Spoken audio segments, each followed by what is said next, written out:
రేపు మహారాష్ట్ర సీఎం ఎంపిక జరగనుంది. రేపు ఢిల్లీలో ఎన్డీఏ కీలక సమావేశం జరగనుంది. బీజేపీ హైకమాండ్ పిలుపుతో రేపు ఫడ్నవీస్, ఏక్నాథ్ షిండే, అజిత్ పవార్ కు ఢిల్లీ వెళ్లనున్నారు.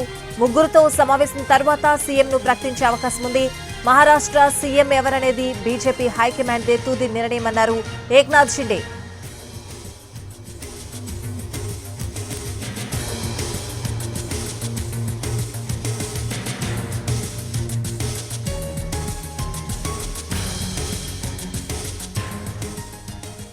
రేపు మహారాష్ట్ర సీఎంను ఎంపిక చేయనున్నారు. రేపు ఢిల్లీలో ఎన్డీఏ కీలక సమావేశం జరగనుంది. బీజేపీ హైకమాండ్ పిలుపుతో రేపు ఫడ్నవీస్, ఏక్నాథ్ షిండే, అజిత్ పవార్ కు ఢిల్లీ వెళ్లనున్నారు. ముగ్గురుతో సమావేశం తర్వాత సీఎంను ప్రకటించే అవకాశం ఉంది.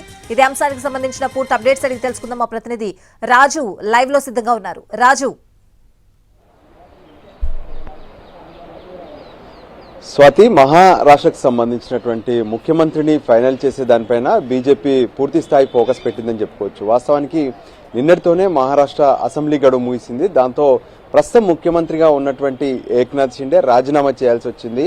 అంతేకాదు ప్రస్తుతం ఏక్నాథ్ షిండేను ఏ విధంగానైతే అపధర్మ ముఖ్యమంత్రిగా కొనసాగాలని చెప్పి ప్రత్యేకంగా అటు గవర్నర్ సైతం కోరారు. సో దానికి అనుగుణంగానే ఇక మరోవైపు మహాయుతి ఏ విధంగానైతే భారీగా మెజార్టీ సీట్లను సాధించడం, ఆ తర్వాత బీజేపీ సైతం సింగిల్ లార్జెస్ట్ సీట్లను సాధించడం, ఇవన్నీ జరిగినటువంటి నేపథ్యంలో మహా సీఎం ఎవరు కాబోతున్నారనే దాని మీద పెద్ద ఎత్తున ఉత్కంఠ కొనసాగుతూనే ఉంది.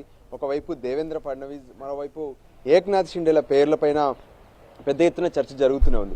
అయినప్పటికీ కూడా బీజేపీ మాత్రం ఈ విషయంలో కీ రోల్ పోషించబోతుందని చెప్పుకోవచ్చు. ఎందుకంటే బీజేపీ మహారాష్ట్రలో జరిగినటువంటి ఈ మొత్తం 285 స్థానాలకు జరిగినటువంటి ఎన్నికల్లో 133 స్థానాలు గెలిచి సింగిల్ లార్జెస్ట్ పార్టీగా నిలిచింది. సో ఖచ్చితంగా ఇప్పుడు బీజేపీ ఎవరు అనుకుంటే వాళ్లే ముఖ్యమంత్రి అవుతారు. సో అందుకోసమే ఏక్నాథ్ షిండే సైతం తనకు కంటిన్యూ చేయాలని చెప్పి బీజేపీని కోరుతున్నారు తప్ప తను డిమాండ్ చేసేటటువంటి పరిస్థితి కూడా లేదు. ఎందుకంటే తను 57 సీట్లు గెలుపొందారు షిండే సేన.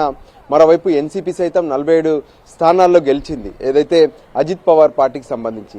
సో ఇప్పటికే దీనిపైన కొంత బీజేపీ ముందే నిర్ణయం తీసుకుంటుంది అని భావించారు, కానీ కొంత ఆలస్యమైందని చెప్పుకోవచ్చు. సో ఫైనల్ గా రేపు మాత్రం ఈ మహాయుతిలోని ముగ్గురు ముఖ్య నేతలతో, అంటే దేవేంద్ర ఫడ్నవీస్, మరోవైపు ఏక్నాథ్ షిండే, ఇంకోవైపు అజిత్ పవార్, ఈ ముగ్గురుతో బీజేపీ రేపు కీలక సమావేశం నిర్వహిస్తుంది ఢిల్లీలో. సో ఆ సమావేశంలో ఖచ్చితంగా ఎవరు మహారాష్ట్రకు ముఖ్యమంత్రి అవుతారనే దాని మీద క్లారిటీ వచ్చే అవకాశం అయితే స్పష్టంగా కనిపిస్తుంది. సో వాస్తవానికి ఇప్పటి వరకు జరుగుతున్నటువంటి చర్చలు కావచ్చు, అక్కడ ఉన్నటువంటి డిమాండ్లు కావచ్చు, ముఖ్యంగా మహారాష్ట్రలో అంటే గత ప్రభుత్వాన్ని ఏ విధంగానైతే అస్థిరపరిచారో ఆ సమయంలో ఏక్నాథ్ షిండే తన 40 మంది ఎమ్మెల్యేలతో బయటికి వచ్చారు. శివసేన పార్టీకి సంబంధించినటువంటి 40 మంది ఎమ్మెల్యేలతో బయటికి రావడం, ఆ సమయంలో బీజేపీ మద్దతు ఇవ్వడం, సహకరించడం వల్లే తను ముఖ్యమంత్రి అయ్యారు. సో ఆ తర్వాత తను ముఖ్యమంత్రి అయితే ఉప ముఖ్యమంత్రిగా దేవేంద్ర ఫడ్నవీస్ పనిచేశారు.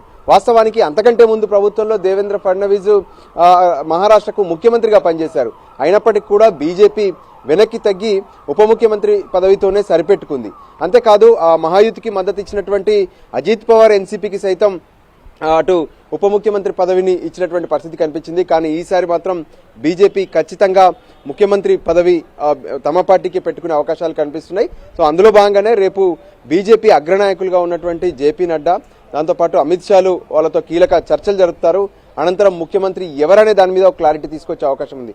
ఒకవేళ దేవేంద్ర ఫడ్నవీస్ పేరే ప్రస్తుతానికైతే ముందంజలో వినిపిస్తున్నప్పటికీ కూడా దేవేంద్ర ఫడ్నవీస్ ను కాదనుకుంటే అక్కడ ఉన్నటువంటి మరాఠాల విషయంలో కావచ్చు, లేదంటే ఆ స్థానికంగా ఉన్నటువంటి శివసేన అంశాలు, వీటన్నిటిని బేస్ చేసుకొని మరొక బీజేపీ నుంచి గెలిచినటువంటి మరొకరికి ఛాన్స్ ఇస్తారు తప్ప ఎట్టి పరిస్థితుల్లోనూ అటు షిండే సేనకు కానీ లేదంటే ఇతర ఏ పార్టీకి కూడా ఛాన్స్ ఇచ్చే అవకాశం లేదు.